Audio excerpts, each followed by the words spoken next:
Hi guys, அஸ்ஸலாமு அலைக்கும். எல்லோரும் எப்படி இருக்கீங்க? நாங்கள் நல்லா இருக்கோம். நீங்கள் எல்லோரும் நல்லா இருப்பீங்க நம்புகிறோம். அப்புறம் இன்றைக்கி காலை என்னென்னு பார்த்தீங்கன்னா, இன்றைக்கி காலையில் உள்ள ரொட்டீன் தான் நம்ம பார்க்க போகிறோம். காலையிலே கேப்பை சேமியாவும் வெள்ளை சேமியாவும் சேர்த்து நல்லா ஊற வச்சு அதுக்கப்புறம் அவிச்சிக்கணும். இட்லி கொப்பரையில் வச்சு அவிச்சிக்கோங்க. அப்புறமா நல்லா அவிஞ்சதுக்கு அப்புறமா ஃபஸ்ட்டு 5 நிமிஷம் ஊற வச்சுருங்க. ஊற வைக்காமல் அவிச்சிங்கன்னா நல்லாவே இருக்காது. ஸோ 5 மினிட்ஸ் நல்லா ஊறட்டும். அப்புறமா ஒரு இட்லி பாத்திரத்தை எடுத்து அதில் வச்சு நம்ம அவிச்சிக்கலாம். அந்த வேலை ஒரு பக்கம் நடந்துகிட்டு இருக்கும்போது இது நேற்றே நான் ஊறுகாய் ப்ரிப்பேர் பண்ணி வச்சுருந்தேன். அதை உப்பு ஜாடிக்கு, அதாவது ஊறுகாய் ஜாடிக்கு மாற்றிக்கிட்டு இருந்தேன். சாரி, உப்பு ஜாடின்னு சொல்லிட்டேன். இது பார்த்திங்கன்னா வெறும் 4 எலுமிச்சம்பழம் தான் இருந்துச்சு. அதை வச்சு தான் அவசரத்துக்காக ஊறுகாய் செஞ்சேன். என்னென்னு பார்த்தீங்கன்னா 4 எலுமிச்சம்பழம் தான் இருந்துச்சு. அது தூரப்போட மனசு இல்லை. ஏன்னா எல்லாருமே ஜூஸ் போட்டு குடிக்கலான்னு பார்த்தேன்னா எல்லாருக்குமே சளி பிடிச்சிருந்துச்சு. ஸோ அதனால் ஊறுகாய் செஞ்சுருவோமேன்னு செஞ்சு வச்சுருந்தேன். பார்க்கவே ரொம்ப கலர்ஃபுல்லாக ரொம்ப டேஸ்டியாக இருந்துச்சு. உங்களுக்கு ஊறுகாய் ரெசிபி நான் தனியாக அப்லோட் பண்ணுறேன். இன்ஷா அல்லாஹ் நீங்கள் பாருங்கள். இப்போ பார்த்தீங்கன்னா நான் எல்லாத்தையுமே எடுத்து வச்சிட்ருக்கிறேன். இந்த வேலை முடிஞ்சதுக்கு அப்புறமா தான் நான் அதுக்குள்ளே அந்த இட்லி பாத்திரத்தில் நம்ம ஊற வச்சோம் பார்த்தீங்களா, அது நல்லா ஊறி வந்துடும். பார்த்தீங்களா, இதுதான் என்னுடைய ஊறுகாய் எடுத்து நம்ம வச்சாச்சு. நான் ஊறுகாய் பக்கம் எங்கே வைப்பேன்னு பார்த்தீங்கன்னா உப்பு ஜடி பக்கத்தில் தான் வச்சுருப்பேன் எப்போவுமே. ஏன்னா அப்போ தான் எடுக்கிறதுக்கு கொஞ்சம் ஈஸியாக இருக்கும். அதனால கல் உப்பு, பொடி உப்பு, ஊறுகாய் இது அவ்வளோமே இங்கே வச்சுருக்கேன்.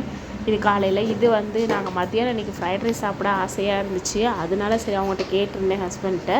ஸோ அவங்க ஃபஸ்ட்டே வாங்கிட்டு வந்துட்டாங்க. வாங்கிட்டு வந்தோடனே என் மக தான் ஃபஸ்ட்டு நான் தாம்மா எடுத்து சாப்பிடுவேன்னு சொல்லிட்டு ரிவ்யூ பண்ணிகிட்டு இருந்தா. அவ்வளோ டேஸ்ட்டாக இருந்துச்சு. ஆனால் உண்மையிலே யாருக்கு ஃபேவரெட் பார்த்தீங்கன்னா எனக்கு மட்டும்தான். ஏன்னா மை ஒன்லி ஃபேவரெட் எனக்கு எப்போவுமே ஃப்ரைட் ரைஸ் தான். அதுவும் சிக்கன் ஃப்ரைட் ரைஸ் மட்டும்தான். இது மத்தியானம் எதுக்காக நாங்கள் கடையில் வாங்கினோன்னு பார்த்தீங்கன்னா, முக்கியமானது நான் வீட்டை அவ்வளோதான் க்ளீன் பண்ணிகிட்டு இருந்தேன். அதனால் எனக்கு கொஞ்சம் டைம் கிடைக்கல. ஸோ காலைல சேமியா எல்லாம் ரெடி பண்ணிவிட்டு மத்தியானத்துக்கு நான் கடையில் இன்றைக்கி ஆர்டர் பண்ணிட்டோம். ஏன்னு பார்த்தீங்கன்னா உங்களுக்கே தெரியும், கிச்சன்லாம் டீப் க்ளீனிங் பண்ணி எல்லாமே க்ளீன் பண்ணுறதுக்கு ரொம்ப சிரமமாக இருக்கும். இதோட தான் நம்மளால் சமையல் பண்ண இன்றைக்கி டக்குன்னு முடியலை. அதனால தான் அவ்வளோமே ஒற்றை அடித்தாச்சு. கிச்சன் ஃபுல்லாக கவுண்டர் டாப்பு, செல்ஃபு எல்லா பொருளையும் எடுத்து கழுவி வெளில கவுத்தி வச்சிட்டோம் பால்கனியில். இப்போ பார்த்திங்கன்னா அது அவ்வளோத்தையுமே க்ளீனாக ஒற்றை அடிச்சிட்ருக்கிறேன். ஒற்றை அடித்து வச்சிட்டோன்னா அதுக்கப்புறம் ஈஸியாக கழுவிடலாம். ஃபஸ்ட்டு கிச்சனு, அப்புறம் ஹாலு, அப்புறம் பெட்ரூம் அப்படின்னு கழுவணும். இது ரொம்ப பழைய வீடு தான். டைல்ஸ் போட்டு கொஞ்சம் புதுசு மாதிரி பாலிஷ் பண்ணி வச்சுருக்காங்க, அவ்வளோதான். மற்றபடி கொஞ்சம் பழைய வீடு தான். இன்னும் சிங்கெல்லாம் பார்த்திங்கன்னா உங்களுக்கே தெரியும், ரொம்ப அடிவாங்கி தான் இருக்கும். அப்புறம் பார்த்திங்கன்னா இது எவ்வளோத்தையுமே ஒற்றை அடித்து முடிச்சிட்டேன். ஆனால் உண்மையிலே மாஷாஅல்லாஹ் என் பசங்க தாங்க எனக்கு ரொம்ப ஹெல்ப் பண்ணாங்க. நான் அவ்வளோமே இங்கே க்ளீன் பண்ணிக்கிட்டு இருந்தேன். என் பொண்ணு நான் பாத்திரம் தேய்ச்சி போட்டேன். அவம்மா நான் கழுவுறேம்மா, எல்லாருமே சேர்ந்து பெருநாளைக்கு செஞ்சாதாம்மா செம்ம ஜாலியாக இருக்கும் அப்படின்னு சொன்னான். அதுவும் இல்லாமல் நம்ம பசங்க கூட வேலை பார்க்கும்போது அவங்க ஸ்கூலில் உள்ளதை பற்றி நம்மகிட்ட பேசுவாங்க பாருங்கள்.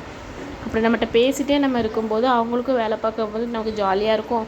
நமக்கும் நம்ம பிள்ளைங்கிட்ட நல்லா பேசுனதுக்கு ஒரு சாட்டிஃபிகேஷனாக இருக்கும். ஸோ நீங்கள் ட்ரை பண்ணி பாருங்கள். உங்கள் பசங்கள்கிட்ட ஃபஸ்ட்டு மனசு விட்டு பேசுங்க. நீங்கள் பேச ஆரம்பித்தாலே போதும், பசங்க தன்னால் நமக்கு வழிக்கு வந்துடுவாங்க, நம்ம பேச்சை கேட்பாங்க. ஸோ அதெல்லாம் பண்ணுங்கள். அப்புறம் கீழெல்லாம் பார்த்திங்கன்னா ரொம்ப அழுக்காக இருந்துச்சு. ஸ்க்ரப் போட்டு நல்லா தேய்ச்சேன். எவ்வளோதான் தேய்ச்சி கழுவினாலும் ஃபஸ்ட்டு அவங்களெல்லாம் இதுக்கு முன்னாடிலாம் இருந்திருப்பாங்கல்ல, அவங்களெலாம் வச்சு அழுக்கு இன்னும் போகவே மாட்டேங்குது. அதுக்கு தான் எனக்கு முக்கியமாக சிங்க்கு கரை போகவே இல்லை. நானும் ஆசிட் ஊற்றினேன், ஹார்பிக் ஊற்றி பார்த்தேன், என்னெல்லாமோ செஞ்சு பார்த்தேன். யூடியூப்பில் ஒவ்வொன்றா செஞ்சு பார்க்குறேன். எந்த இதுக்குமே சரியாகலை. பார்த்திங்களா, இப்போ கீழே தண்ணி ஊற்றி விட்டாச்சு. இது என்னென்னு பார்த்தீங்கன்னா நான் கிச்சன் மட்டும் தான் கழுவ முடியும். பார்த்தீங்களா, சிங்கை பார்த்திங்கன்னா நான் ஆசிட் ஊற்றிட்டுருக்குறேன். எவ்வளோ தான் ஆசிட் ஊற்றி எப்படி நானும் தேய்ச்சி ரொம்ப கஷ்டப்பட்டு பார்த்துட்டேன். ஆனால் போகவே மாட்டேங்கி. உங்களுக்கு யாருக்காச்சும் இந்த மாதிரி ஆசிட் ஊற்றி க்ளீன் பண்ண தெரியும்னா, இல்லை மற்ற ஏதாவது ஐடியா இருந்தால் சொல்லுங்கள். பாருங்கள், சுவரெலாம் கொஞ்சம் அழுக்காக தான் இருக்கும். அழுக்காக இருக்குன்னு சொல்லிட்டு என்னை கழுவி ஊற்றிடாதீங்க. ஏன்னா கழுவ முடியாமல் தான் உங்கள்கிட்ட நான் கழுவுறதுக்கு டிப்ஸ் கேட்டுட்ருக்கிறேன். அது அவ்வளோமே புகையாக வருது, ஆசிட் புகை எல்லாமே. நான் அதனால தான் முகத்தில் மாஸ்க்கு போடணும்னு நினச்சேன். ஆனால் அன்றைக்கி மாஸ்க்கு போட முடியலை. பார்த்திங்கன்னா ஃபுல்லாகவே க்ளீன் பண்ணி முடிச்சிட்டேன். க்ளீன் பண்ணதுக்கப்புறம் பார்த்திங்கன்னா கவுண்டர் டாப் இப்படி தான் இருந்துச்சு. செம்ம க்ளீன் பண்ணிட்டேன். ஆனால் கை கால்லாம் செம்ம வலிங்க. ஏன்னா க்ளீன் பண்ணுறது ஒன்றும் அவ்வளோ ஈஸி இல்லை. அதுவும் குட்டி பசங்க இருக்கிற வீட்டில் நம்ம க்ளீன் பண்ணணும்னு நினச்சோன்னா பசங்களையும் பார்த்துக்கணும், நம்ம அதை க்ளீனும் பண்ணணும். இந்த அவ்வளோ வேலையுமே இருக்கும். ஆனால் க்ளீன் ஒரு வழியாக அல்ஹம்துலில்லாஹ் முடிச்சாச்சு. ஏன்னா க்ளீனாக தான் நமக்கு சமைக்கவும் நல்லாயிருக்கும். பசங்க இருக்கிற வீட்டில் ஹைஜீனிக்காகவும் இருக்கும். பார்த்திங்கன்னா உப்பு ஜடியெல்லாம் கழுவி வச்சுருக்கேன். இனிமேல் தான் எடுத்து அவ்வளோத்தையுமே கொட்டி வைக்கணும். இன்னும் நான் தட்டி வைக்கலை. அந்த ஓரமாக நான் மிஷின் வச்சுருப்பேன், அதாவது கிரைண்டர் மிஷின். எதுக்காகன்னா நான் மாவு அரைச்சி விற்கிறேங்கிறது எல்லாருக்குமே தெரியும். நான் அந்த வேலை தான் பார்த்துட்ருக்கேன். என்னென்னு தான் நம்ம படித்தாலும் பசங்க நமக்கு வந்ததுக்கப்புறம் நம்மளோட படிப்புலாம் அதுக்கப்புறம் தாங்க. ஏன்னா நமக்கு எவ்வளோ படிச்சிருந்தாலும் வேலைக்கு போக முடியாது, வீட்டிலேருந்து ஏதாவது பண்ணுவோம். அந்த வேலையை தான் நான் இப்போ பண்ணிக்கிட்டு இருக்கேன். மாவு அரைச்சிட்ருக்கேன்.